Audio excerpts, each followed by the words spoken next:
Capítulo 4. Conmoción interna y reestructuración.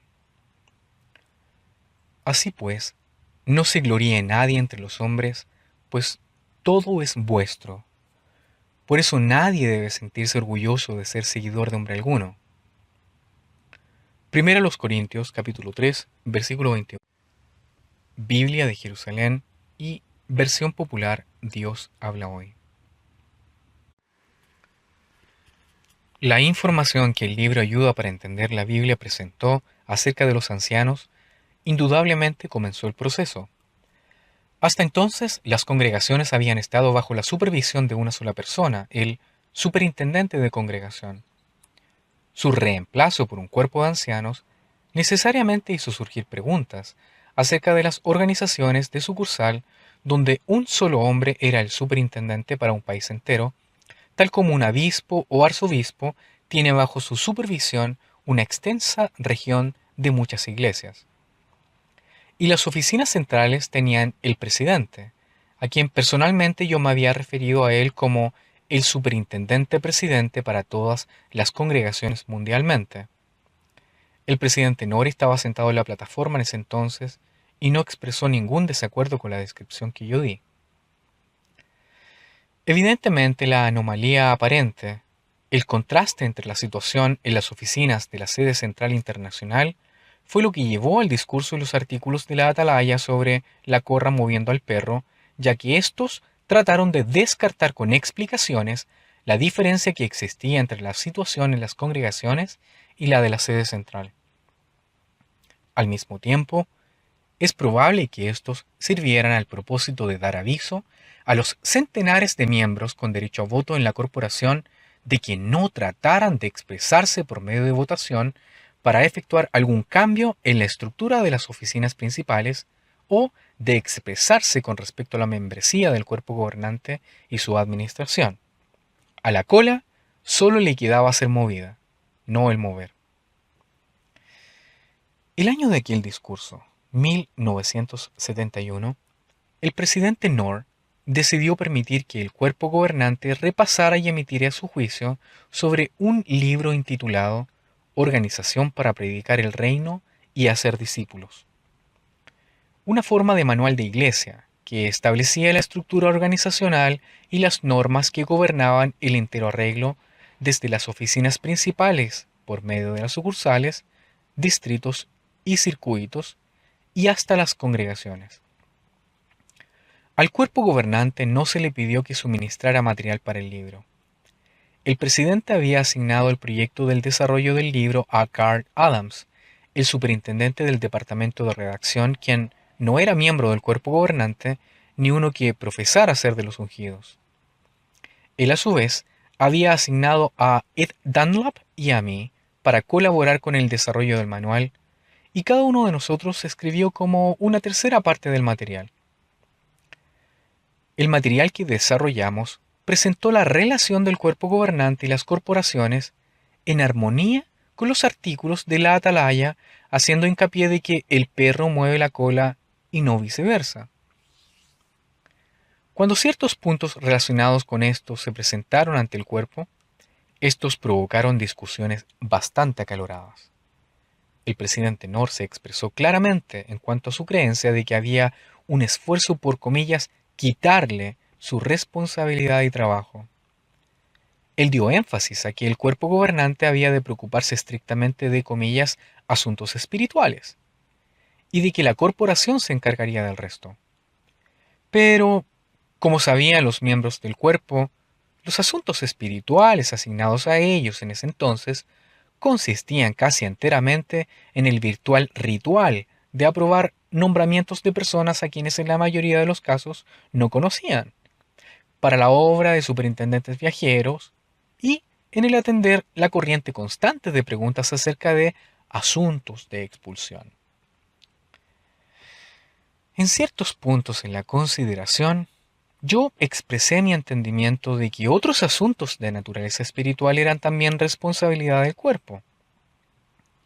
Personalmente, no podía armonizar el existente arreglo monárquico con la declaración de Jesús de que todos ustedes son hermanos y su líder es uno, el Cristo, de que los gobernantes de las naciones se enseñorean sobre ellas y los hombres grandes la ejercen sobre otros. Pero esta no es la manera que debe ser sobre ustedes. Sencillamente no parecía ser honrado decir lo que se había dicho en los artículos de la Atalaya y no llevarlo a cabo. En cada caso que lo hice, sin embargo, el presidente tomó las declaraciones muy personalmente, hablando extensamente, con una voz tensa y enfática, diciendo que evidentemente algunos no están satisfechos con la manera en que yo estoy haciendo el trabajo. Entonces entregaba grandes detalles en la obra que él estaba efectuando y luego decía, ahora aparentemente hay algunos que no quieren que yo me encargue más de las cosas. Y de que quizás él debería traer abajo aquí todas las cosas y entregárselas a Rey Franz para dejar que él las atienda. Allí es difícil de creer que él pudiera tan totalmente pasar por alto el punto principal de mis comentarios, de que yo me estaba expresando a favor del arreglo de un cuerpo, y no a favor de la transferencia de autoridad de un administrador individual a otro administrador individual. Cada vez se lo expliqué a él, dejando en claro que lo que decía no era un ataque personal, de que yo no creía que había individuo alguno que debiera asumir las responsabilidades bajo consideración, sino que más bien mi entendimiento de la Biblia y de la Atalaya era que estos eran asuntos para ser tratados por un cuerpo de personas. Vez tras vez dije que si fuera un asunto de una sola persona manejarlo todo, entonces él sería a quien yo preferiría, que yo consideraba que él sencillamente había estado haciendo lo que él consideraba que se debía hacer y lo que siempre se había hecho en el pasado, que no tenía queja en cuanto a que él siguiera haciéndolo. Sin embargo, esto no pareció producir impresión alguna, y dándome cuenta de que cualquier cosa que yo dijera relacionada con esto, sencillamente provocaría la ira, después de unos cuantos esfuerzos, desistí. En estas ocasiones, el resto de los miembros del cuerpo simplemente permaneció sentado, callado, observando, sin decir nada. Lo que sucedió años más tarde, por lo tanto, fue una sorpresa para mí. Nada más se desarrolló hasta el año 1975.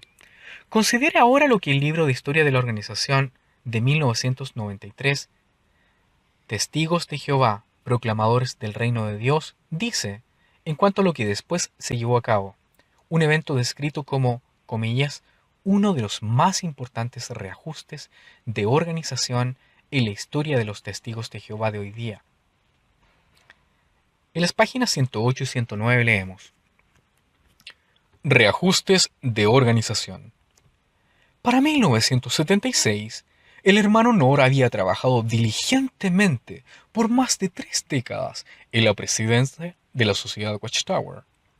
Varias veces había viajado alrededor del mundo para visitar y animar a los misioneros y enseñar e instruir al personal de las sucursales.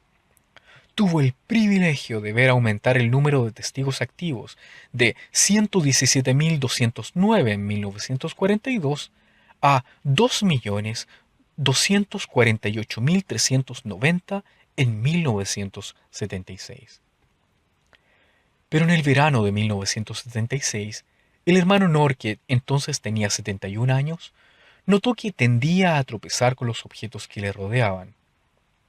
Exámenes posteriores revelaron que tenía un tumor cerebral inoperable. Durante varios meses luchó por seguir llevando su carga de trabajo, pero su condición física no le favorecía. ¿Se vería afectado el proceso de la obra a causa de su mal estado de salud? En 1971 se había empezado a aumentar la cantidad de miembros del cuerpo gobernante. En 1975 constaba de 17 miembros. Durante la mayor parte de aquel año, el cuerpo gobernante había considerado detenidamente y con oración cómo atender mejor todo lo relacionado con la obra mundial de predicar y enseñar la palabra que Dios muestra para nuestro día. El 4 de diciembre de 1975, el cuerpo gobernante aprobó por unanimidad uno de los reajustes de organización más significativos en la historia moderna de los testigos de Jehová. Desde el 1 de enero de 1976, todas las actividades de la sociedad Watchtower y de las congregaciones de los testigos de Jehová alrededor del mundo se pusieron bajo la supervisión de 6 comités administrativos del cuerpo gobernante. En armonía con esta medida, el 1 de febrero de 1976 se hicieron cambios en las sucursales de la sociedad por toda la tierra. Ninguna de ellas estaba ya bajo la supervisión de un solo superintendente de sucursal. Más bien, 3 o más hermanos maduros formaban un comité de sucursal, y uno de sus miembros era el coordinador permanente. Después de los comités funcionaron por varios meses, el cuerpo gobernante dijo: ha resultado provechoso el que haya varios hermanos reunidos en consejo para atender los intereses de la obra del reino. El libro, por lo tanto, induce al lector a creer que la mala salud del tercer presidente de la sociedad, Nathan Knorr, a finales de 1975, fue de alguna manera implicada en este acontecimiento importante en la historia de la organización, y es tal vez la motivación de una razón para ello. Todos los hombres que estaban en el cuerpo gobernante en ese momento saben que esa foto no es cierta. El problema de salud de Knorr en realidad se hizo evidente después de que la cuestión se había planteado para el cambio, y por lo tanto es puramente casual. El problema de salud ni había dado origen al problema, ni tampoco fue un factor en las discusiones del Consejo de Administración y Decisiones. Hay una clara falta de honradez en el cuadro presentado. ¿Qué ocurrió entonces? En 1975, 2 ancianos de Bethel, Malcolm Allen, un miembro por largo tiempo del Departamento de Servicio, y Robert Lang, el superintendente asistente del hogar Bethel, escribieron cartas al cuerpo gobernante expresando preocupación sobre ciertas condiciones que prevalecían dentro del personal de las oficinas centrales, con referencia específica a una atmósfera de temor generada por los que tenían superintendencia y un sentimiento creciente de desánimo y descontento resultante. En aquel tiempo, cualquier persona que solicitaba servir en las oficinas principales, servicio de Bethel, tenía que acordar permanecer un mínimo de 4 años. La mayor parte de los solicitantes eran hombres jóvenes de 19 a 20 años de edad. 4 años equivalían a la quinta parte de la vida de ellos hasta ese momento. A la hora de la comida, a menudo yo le preguntaba a la persona a mi lado: ¿cuánto tiempo llevas acá? En los 10 años que yo había dedicado ya en las oficinas principales, nunca oí siquiera a uno de estos jóvenes responder en cifras redondas, como 1 año, llevo 2 años, sino que invariablemente la respuesta era 1 y 7, 2 y 5 meses, 3 años y 1 mes, y así por el estilo, siempre dando los años y el número exacto de los meses. No podía evitar el pensar que hombres que sirven una sentencia de prisión a menudo siguen una práctica similar de marcar el tiempo. Generalmente era difícil hacer que estos hombres jóvenes se expresaran acerca de su servicio en las oficinas principales. Como me enteré por amigos que trabajaban más estrechamente con ellos no estaban dispuestos a decir mucho de manera abierta, ya que temían que cualquier cosa que dijeran que no fuera positiva podría causar que se les clasificara como lo que popularmente se llamaba un MA, o alguien con una mala actitud.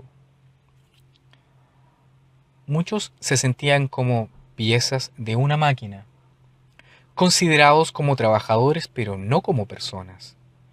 La inseguridad en el trabajo resultaba de saber que ellos podrían ser cambiados en cualquier momento a otro trabajo, sin ninguna consideración previa y a menudo sin ninguna explicación por el cambio hecho. La línea entre gerente y empleado estaba claramente trazada, y era cuidadosamente mantenida. La mesada de $14 que recibían a menudo escasamente cubría, y en algunos casos era menos que, el costo de transportación para ir y venir a reuniones al Salón del Reino al cual estaban asignados. Aquellos que tenían familia o amigos algo pudientes no tenían problemas, ya que recibían ayuda exterior, pero otros raras veces podían pagar por cosa alguna más allá que sus necesidades básicas. Los que eran de puntos más lejanos, particularmente aquellos en los estados del oeste, podían encontrar virtualmente imposible el pasar vacaciones con sus familias, particularmente si venían de una familia pobre. Sin embargo, con regularidad oían saludos que se anunciaban a la familia Betel enviados por miembros del cuerpo gobernante y otros, a medida que viajaban alrededor del país y a otras partes del mundo pronunciando discursos. Ellos veían a los oficiales de la corporación conduciendo automóviles Oldsmobile nuevos, comprados por la sociedad y mantenidos y limpiados por trabajadores como ellos. Su horario de trabajo de 8 horas y 40 minutos cada día, y 4 horas el sábado por la mañana, combinado con la asistencia a las reuniones 3 veces a la semana, más la actividad de testificación semanal, parecía a muchos que hacía que sus vidas fueran muy apretadas, rutinarias y agotadoras. Pero sabían que el disminuir en cualquiera de estas áreas indudablemente los pondría en la clase de mala actitud y resultaría en que se les llamara a una reunión diseñada a corregir su actitud. Las cartas de los dos ancianos de Betel tocaron en algunas de estas zonas sin entrar en detalles. El presidente de nuevo pareció creer, desafortunadamente, que esto constituía una crítica a su administración. Expresó personalmente al cuerpo que él quería citar una audiencia sobre el asunto y el 12 de abril de 1975 esto se hizo. Varios ancianos de Betel hablaron y muchas de las cosas específicas sobre lo antes mencionado se presentaron para consideración. Los que hablaron no comentaron sobre personalidades y no hicieron demandas, pero éstas dieron énfasis en la necesidad de más consideración para la persona, la necesidad de comunicación fraternal y el beneficio de permitir que los que estuvieran cerca de los problemas participaran en decisiones y soluciones. Como lo declaró el superintendente asistente del lugar Betel, parece que estamos más preocupados por la producción que por las personas. El doctor del personal, Dr. Dixon, relató que frecuentemente él recibía visitas de parejas casadas angustiadas debido a la inhabilidad de las esposas de aguantar las presiones y mantenerse al día con el horario demandante, con muchas de las mujeres cediendo a las lágrimas al hablar con él. Una semana más tarde, el 9 de abril, las minutas oficiales de la sesión del cuerpo gobernante se declaró: se hicieron comentarios sobre la relación del cuerpo gobernante y las corporaciones y lo que se publicó en la Atalaya del 15 de diciembre de 1971. Se estuvo de acuerdo en que un comité de 5, compuesto por L. Greenlees, Albert Schroeder, Franz Sidlich y J. C. Booth, considerarían los asuntos concernientes a este tema y los deberes de los oficiales de las corporaciones y asuntos relacionados, y tomarían en consideración los pensamientos de N. H. Nor, F. W. Franz y Grant Sweeter. Y entonces presentarían recomendaciones. La idea entera es la de fortalecer la unidad de la organización. En una sesión 3 semanas más tarde, el 30 de abril, el presidente Nor nos sorprendió al presentar una moción de que en adelante todos los asuntos se decidieran por un voto de 2/3 partes de la membresía actual, la cual era entonces de 17. Después de eso, la minuta oficial de la sesión relata: L. K. Greenlees entonces comentó en su informe sobre el Comité de Cinco y la petición del hermano Nor de que se le dijera lo que debería hacer. El comité consideró la atalaya del 15 de diciembre de 1971, párrafo 29, muy cuidadosamente, también la página 760. El comité consideró que hoy en día el cuerpo gobernante debe estar dirigiendo las corporaciones y no de otra manera. Las corporaciones deben reconocer que el cuerpo gobernante de 17 miembros tiene la responsabilidad de administrar la obra en las congregaciones a través del mundo.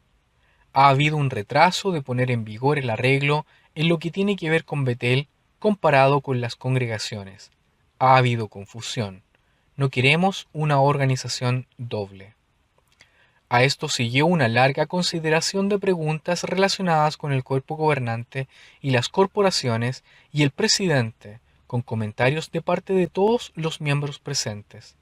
Al terminar el día, Nathan Knorr propuso una moción seguida por un comentario de E. C. Chitty, L. K. Greenlees, en donde también se presentó una moción. Se acordó que las tres deberían ser fotocopiadas y entregadas a todos los miembros y volver a reunirse el día siguiente a las 8 de la mañana. Habría tiempo para orar sobre el asunto que es tan importante. Las mociones fotocopiadas a las cuales se hace referencia decían como sigue. N. H. Knorr. Yo presento la moción de que el cuerpo gobernante tome control de la responsabilidad de cuidar de la obra encargada en la Constitución de la Corporación de Pensilvania y asuma la responsabilidad expresada en la Constitución de la Corporación de Pensilvania y todas las otras corporaciones a través del mundo usadas por los testigos de Jehová. S. Chitty dijo, la expresión tomar control significa remover a la otra entidad. Creo por mi parte que la responsabilidad permanece como está. Más bien sería correcto decir supervisar la responsabilidad.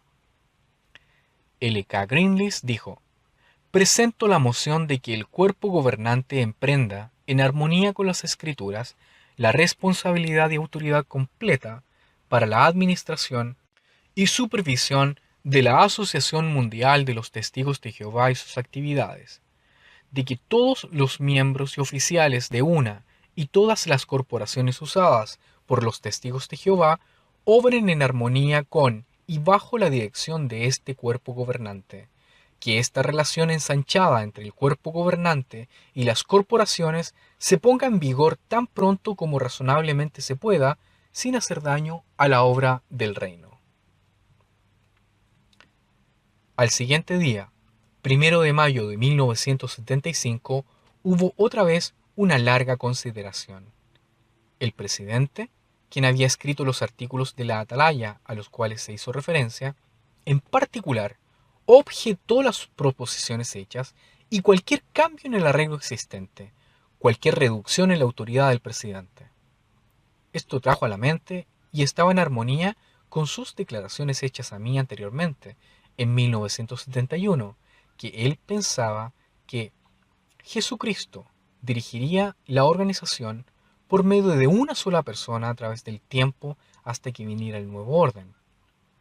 No hizo comentarios sobre la evidente contradicción entre la presentación hecha en los artículos de la Atalaya con sus declaraciones denodadas acerca del cuerpo gobernante usando las corporaciones como simples instrumentos, y las tres mociones formuladas, cada una de las cuales demostró que los que las hicieron, incluyendo el presidente mismo, reconocieron que el cuerpo gobernante en ese entonces no supervisaba las corporaciones.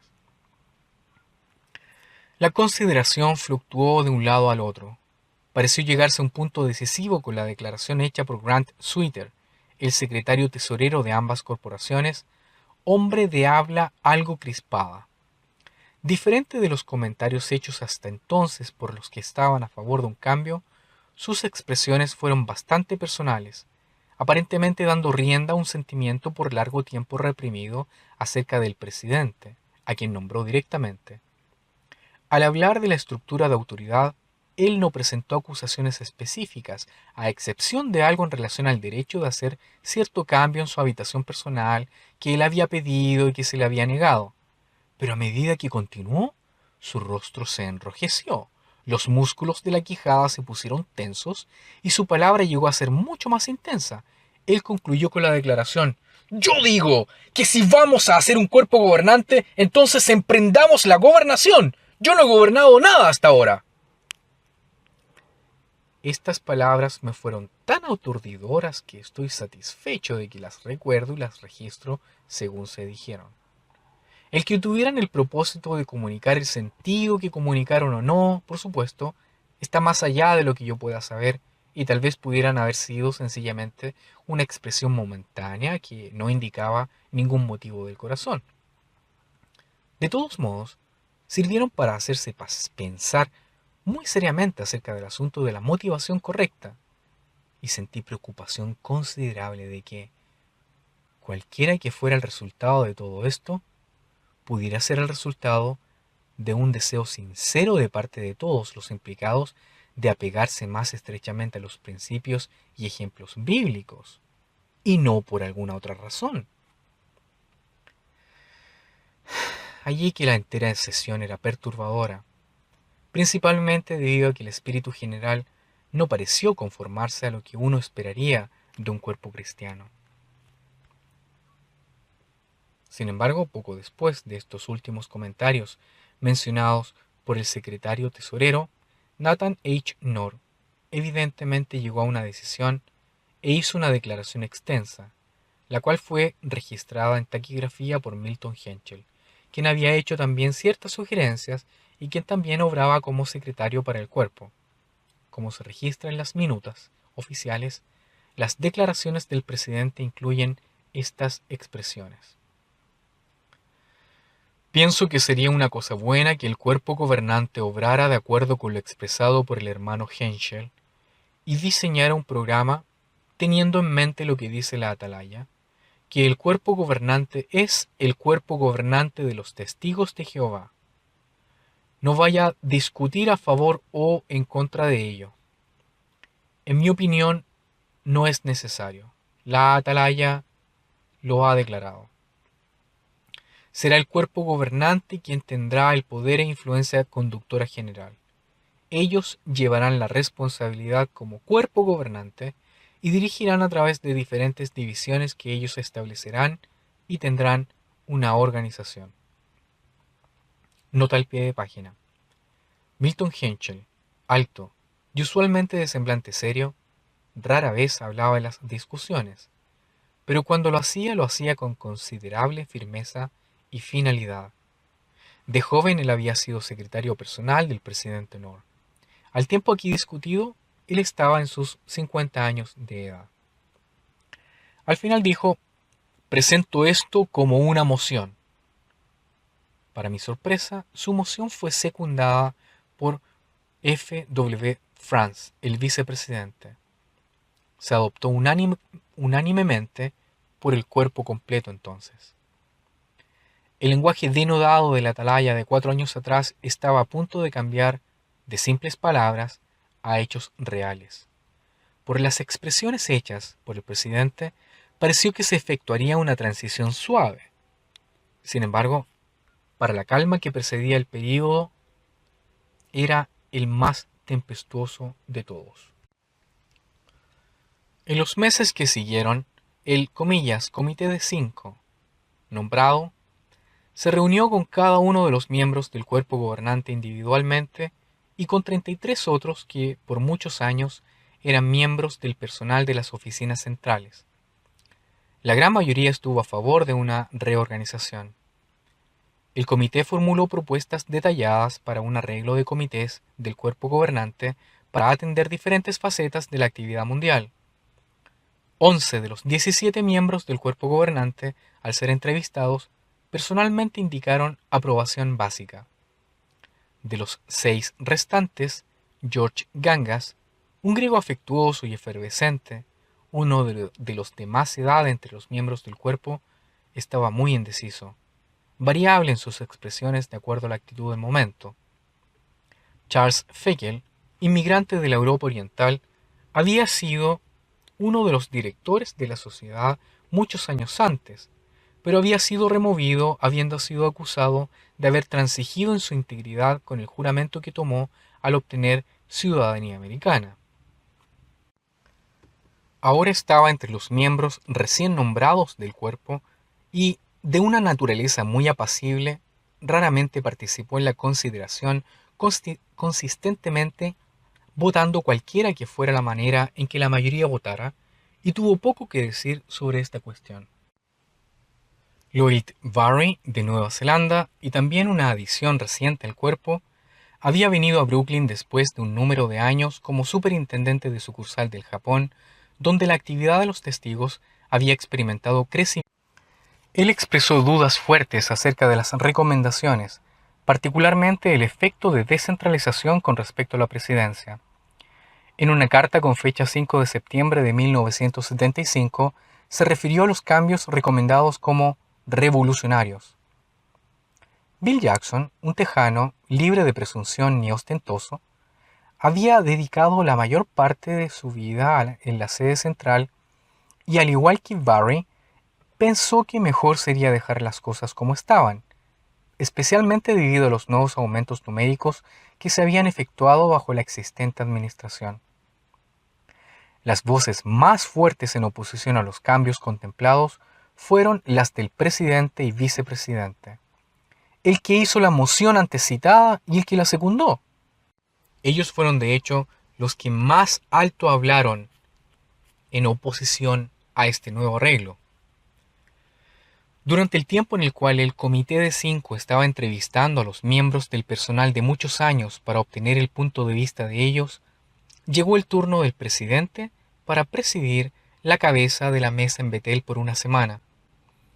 Por varias mañanas, él usó la oportunidad para discutir ante los miembros de la familia Betel, de más de 1200, en los varios salones de comedor, todos ellos unidos por sonido de televisión, lo que él llamó la, comillas, investigación que se estaba llevando a cabo, que eran las entrevistas del Comité de Cinco, diciendo que algunas personas favorecían cambiar las cosas, que durante toda la vida de la organización se habían efectuado de cierta manera. Él dijo una y otra vez: ¿dónde está la evidencia de que los asuntos no marchan bien? ¿De que se necesita un cambio? Agregó que la investigación se proponía demostrar que esta familia era mala, pero añadió que él estaba seguro de que algunos quejumbrosos no ahogarían el gozo de la mayoría. Él urgió a todos a tener fe en la sociedad, señalando sus muchos logros. En cierto punto dijo con gran fuerza y sentimiento que los cambios que algunos querían hacer en lo relacionado a la familia Betel, su obra y organización, se harán por encima de mi cadáver. Con toda imparcialidad para con Nathan Knorr, debe decirse que indudablemente él creía que el arreglo que entonces existía era el correcto. Él sabía que el vicepresidente, el erudito más respetado de la organización y aquel en quien él confiaba el manejo de los asuntos bíblicos, pensaba así. Knorr era básicamente una persona afable, a menudo afectuosa. Cuando él no estaba en su uniforme o papel de presidente, genuinamente disfruté de mi asociación con él. Sin embargo, su posición, como tan a menudo es el caso, generalmente no permitía que se viera ese lado de él y se inclinó a reaccionar muy rápida y enfáticamente ante cualquier aparente intrusión sobre su autoridad presidencial. El personal aprendió a no hacer eso. Aun con todo eso, seriamente dudo que Nathan Knorr hubiera estado de acuerdo con algunas de las acciones duras que más tarde habrían de resultar del cuerpo colectivo que heredó su autoridad presidencial. Sentí cierta empatía con sus sentimientos y reacción, habiendo servido por muchos años como superintendente de sucursal, tanto en Puerto Rico como en República Dominicana, donde yo había de ser, según el punto de vista prevaleciente en la organización, el hombre principal en el país, el representante personal del presidente. Este punto de vista hizo que constantemente estuviera consciente de mi posición y la necesidad de mantener en alto esa posición. Hallé por experiencia dura, sin embargo, que el tratar de vivir según ese concepto organizacional no contribuyó a relaciones placenteras con otros e hizo mi propia vida desagradable. Las confrontaciones que produjo no eran algo para lo cual yo tenía la habilidad por naturaleza, y después de algún tiempo, sencillamente desistí de tratar de emular lo que había visto en las oficinas principales. Mi vida se hizo mucho más gozosa como resultado de ello, y hallé que el efecto general era mucho más productivo y provechoso. Las últimas palabras mencionadas por el presidente sobre mi cadáver casi resultaron ser proféticas. Evidente al tiempo de decirlas, él ya había desarrollado un tumor maligno en el cerebro, aunque esto no se llegó a conocer hasta después de que la reorganización era definitivamente un hecho consumado, habiéndose completado oficialmente el 1 de enero de 1976. Y la muerte de Nor ocurrió un año y medio más tarde, en 8 de junio de 1977. La enfática oposición vocal del presidente fue igualada, tal vez sobrepasada, por la del vicepresidente. En el programa de graduación del 7 de septiembre de 1975, en la Escuela Misional de Galaad, a la cual graduación asistieron miembros de la familia Betel y personas invitadas, mayormente parientes y amigos de la clase que se graduaba, el vicepresidente pronunció un discurso, un rasgo acostumbrado de cada programa de graduación. Fred Franz tenía un estilo inimitable, a menudo dramático o hasta melodramático de hablar.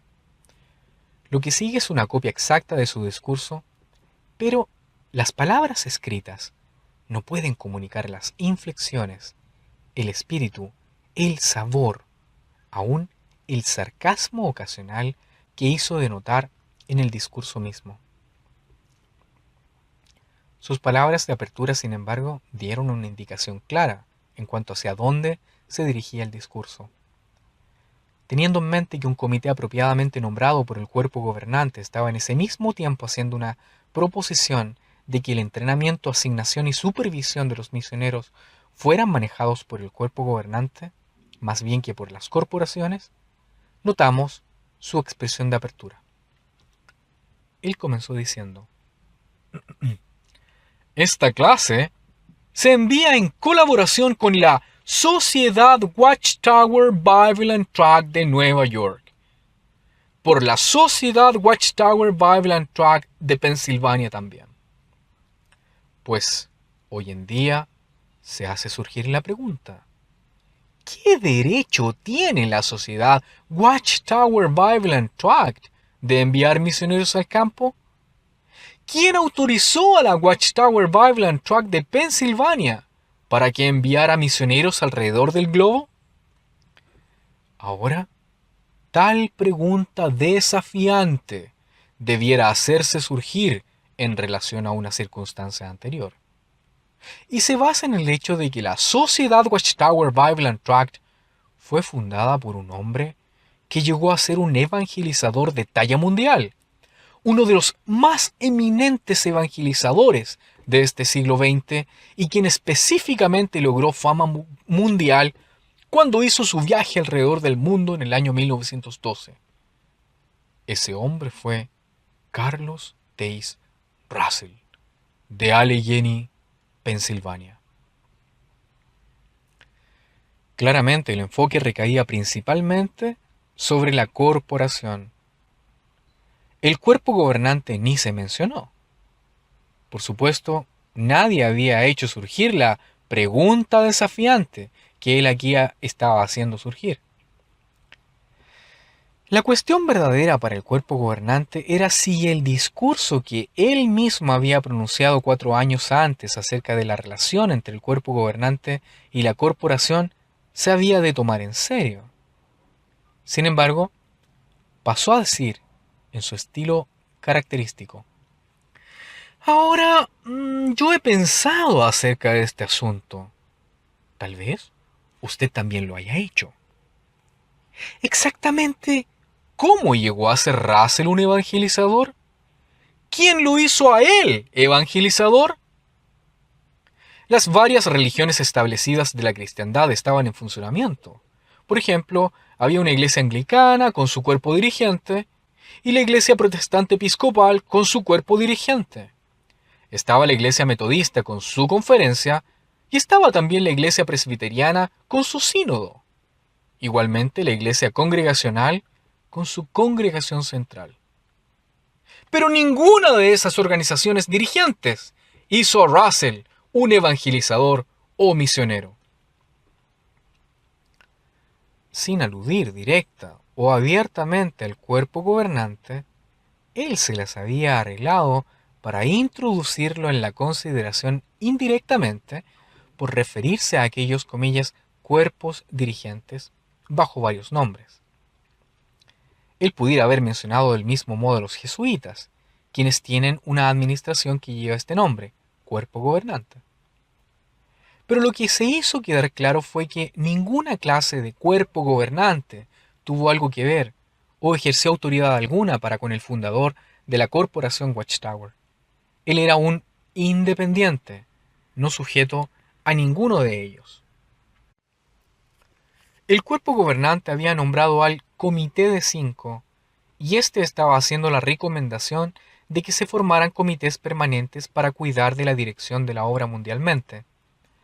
Así, las palabras del discurso del vicepresidente que vienen ahora llegaron a tener significado adicional, ya que, después de hablar de los 70 discípulos que Jesús envió, él dijo a la clase graduanda: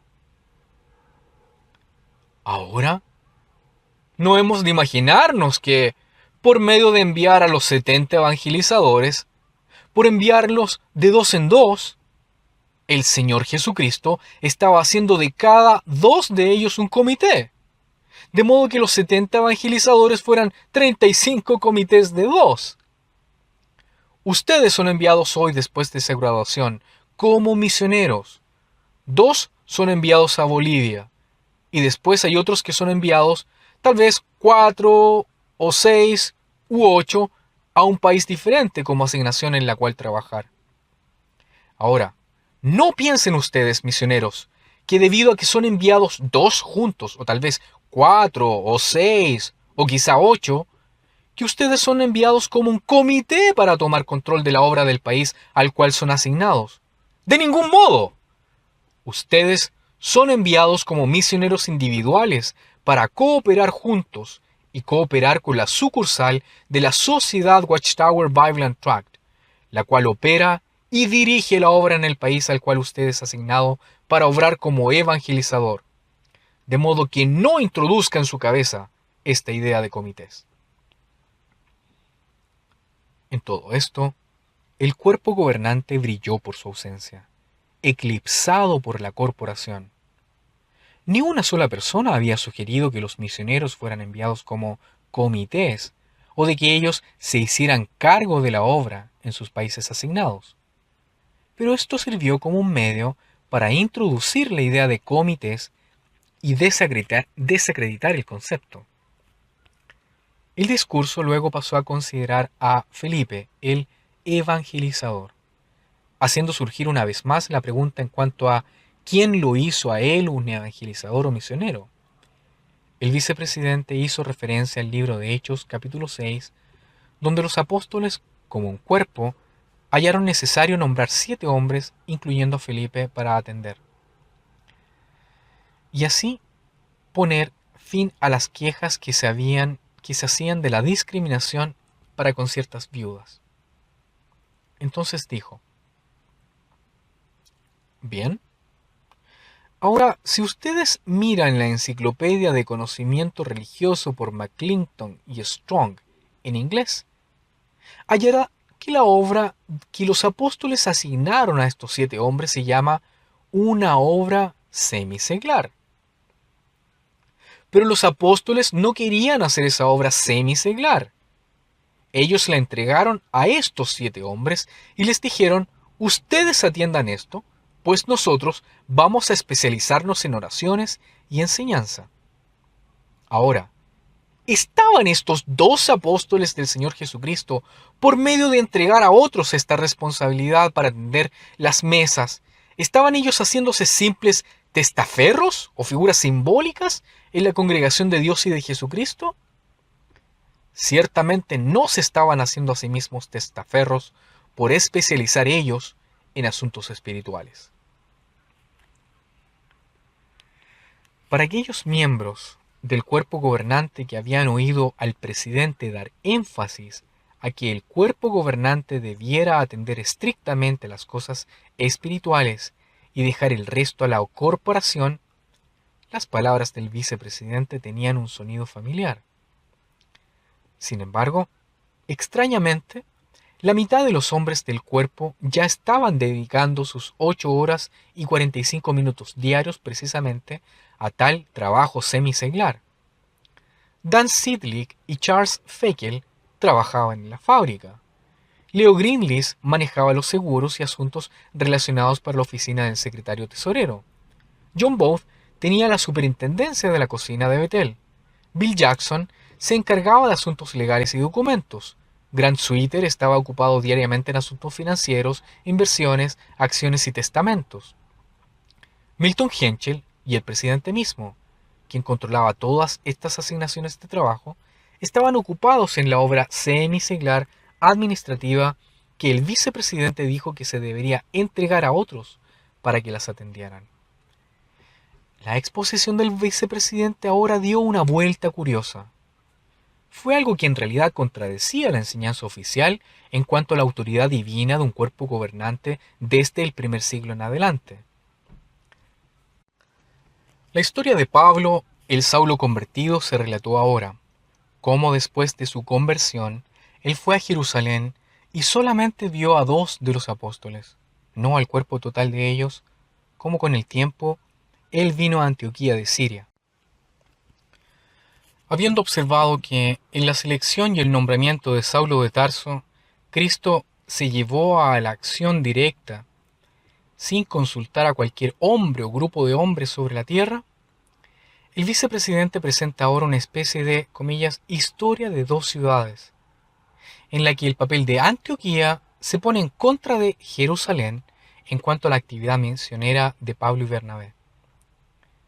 En lo que sigue, tenga en cuenta la enseñanza oficial de la Watchtower existente, de que había un cuerpo gobernante con sede en Jerusalén que ejercía la dirección general de control sobre todas las congregaciones de cristianos en todo lugar y que este es el modelo para el actual cuerpo gobernante de los testigos de Jehová. Al relatar la llamada del Espíritu Santo de Pablo y Bernabé a la actividad misionera, el vicepresidente continuó dando énfasis a que todo esto se había hecho por medio de la congregación de Antioquía y por lo tanto no a través de Jerusalén, donde estaba ubicado el cuerpo apostólico. Él dijo: y entonces, de momento, mientras Pablo servía en Antioquía en Siria, no en Israel, sino en Siria, pues el Espíritu de Dios habló a la congregación allí en Antioquía y dijo: ahora, de todas las cosas aparten, es decir, ustedes, esta congregación en Antioquía, ustedes aparten a estos 2 hombres, a saber, Bernabé y Saulo, para la obra para la cual los he comisionado. Y así, la congregación de Antioquía hizo eso y pusieron las manos sobre Pablo o Saulo y Bernabé y los enviaron. Y ellos salieron por el Espíritu Santo que obró a través de la congregación de Antioquía y salieron en su primera asignación misionera. Así, como ustedes ven, el Señor Jesucristo estaba actuando como el cabeza de la congregación y tomando acción directamente sin consultar con cuerpo alguno aquí en la tierra acerca de lo que Él debiera hacer o no debiera hacer. Y Él actuó de ese modo con respecto a Pablo y Bernabé, y ellos eran ambos apóstoles de la congregación de Antioquía. En este punto del discurso recuerdo estar sentado allí pensando: ¿se da cuenta este hombre de lo que está diciendo? Yo sé cuál es su propósito, el quitar énfasis del cuerpo gobernante con el fin de mantener la autoridad de la corporación y su presidente. Pero, ¿se da cuenta él de lo que implica lo que está diciendo? En el proceso de lograr su propósito, él está desacreditando la entera enseñanza acerca de la existencia de un cuerpo gobernante centralizado en el primer siglo que operaba desde Jerusalén con autoridad mundial de supervisar y dirigir a todas las congregaciones de cristianos verdaderos en todas partes y en todos los asuntos, un concepto que las publicaciones de la sociedad habían edificado en la mente de todos los testigos de Jehová y a la cual la vasta mayoría se apega hoy en día. Pero el vicepresidente de ninguna manera había terminado y llevó a conclusión la idea con mayor fuerza aún, describiendo cómo Pablo y Bernabé completaron su primer viaje misionero. Él continuó con creciente intensidad y dramatización. ¿Y a dónde fueron? ¿A dónde se presentaron para dar informes? Allí está el capítulo. Allí está. Usted lo puede leer los versículos de conclusión del capítulo 14 de Hechos. Ellos regresaron a Antioquía, a la congregación de allí.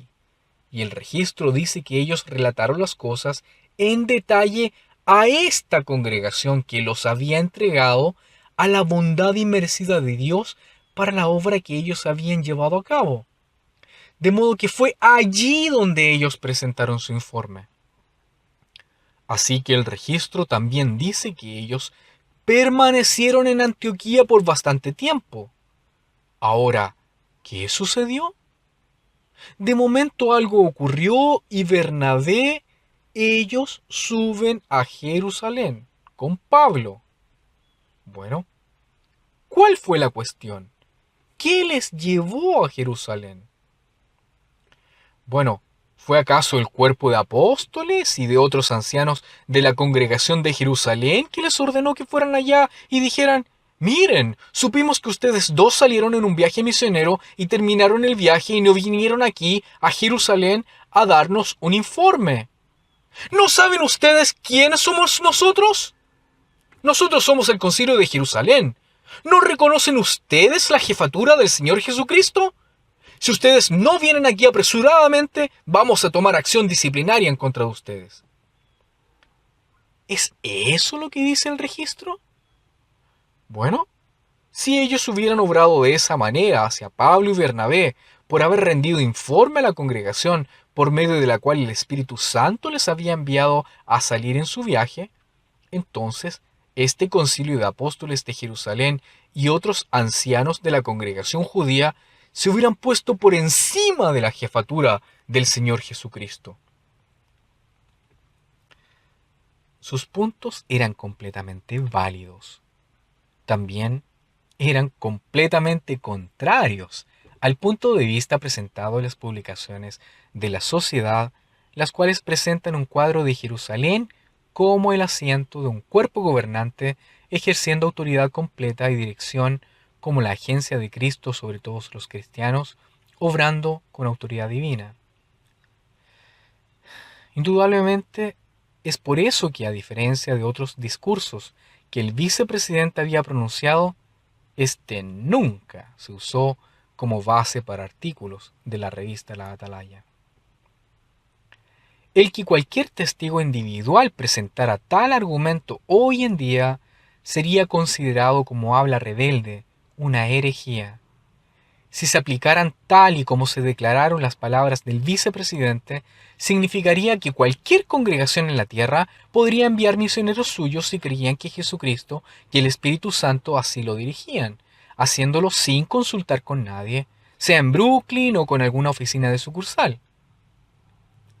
No había duda en mi mente en cuanto a la reacción rápida y adversa que eso provocaría en las oficinas centrales de la sociedad. Se consideraría como una amenaza a su autoridad centralizada, y a cualquier congregación que hiciera eso se le preguntaría: ¿saben ustedes quiénes somos nosotros? ¿No reconocen ustedes la jefatura del Señor Jesucristo que opera a través de nosotros?